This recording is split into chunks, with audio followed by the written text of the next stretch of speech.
Assalamualaikum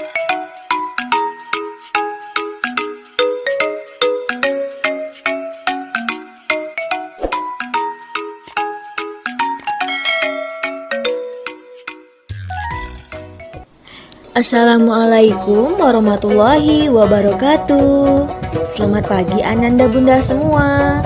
Nah, pagi ini kita akan mulai pembelajaran budaya Melayu Riau, materi tentang Arab Melayu ya. Sebelum kita masuki materi Arab Melayu, Bunda mau memperkenalkan nih apa-apa saja yang ada di Arab Melayu.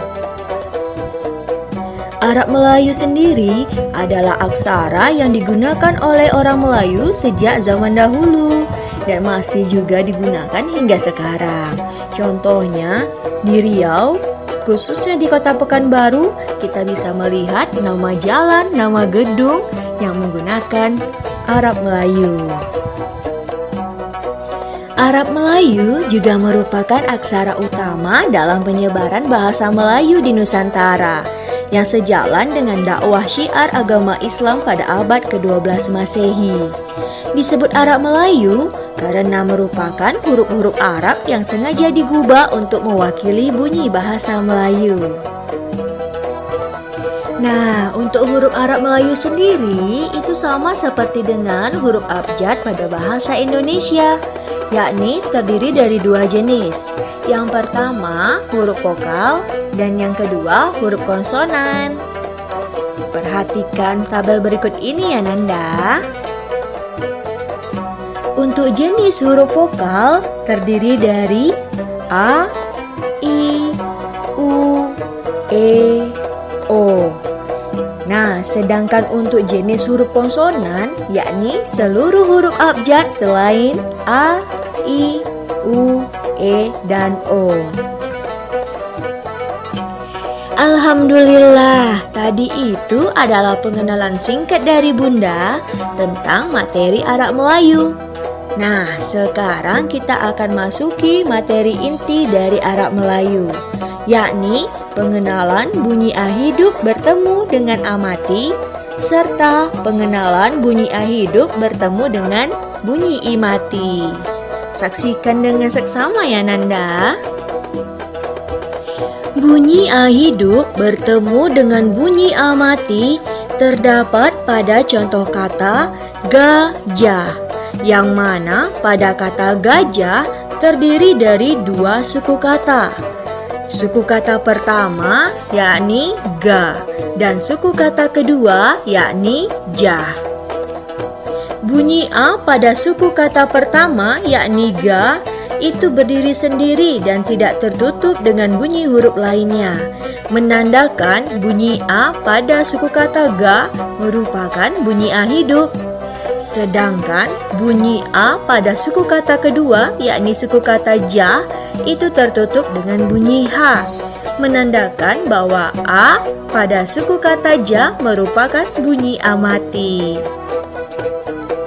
Untuk contoh kedua yakni pada kata pasar, yang mana pada suku kata pertama yakni suku kata pa, bunyi A-nya berdiri sendiri, tidak tertutup dengan bunyi huruf lainnya, menandakan bahwa bunyi A pada suku kata pa merupakan bunyi A hidup. Berbeda dengan bunyi A pada suku kata sar, yang mana bunyi A-nya tertutup dengan bunyi R, maka menandakan bahwa bunyi A pada suku kata sar merupakan bunyi A mati. Itu tadi penjelasan tentang bunyi A hidup bertemu dengan bunyi A mati. Adapun perbedaannya ialah pada bunyi A hidup huruf alifnya haruslah dibuat, sedangkan pada bunyi A mati huruf alifnya tidak harus dibuat. Nah, sekarang kita akan bahas tentang bunyi A hidup bertemu dengan bunyi I mati. Bunyi A hidup bertemu dengan bunyi I mati terdapat pada contoh kata sakit, yang mana pada kata sakit terdiri dari dua suku kata, yakni suku kata pertama sa dan suku kata kedua kit. Pada suku kata sa, bunyi a-nya berdiri sendiri tanpa tertutup dengan bunyi lainnya, menandakan bahwa bunyi a pada suku kata sa merupakan bunyi a hidup. Berbeda pada bunyi i pada suku kata kit.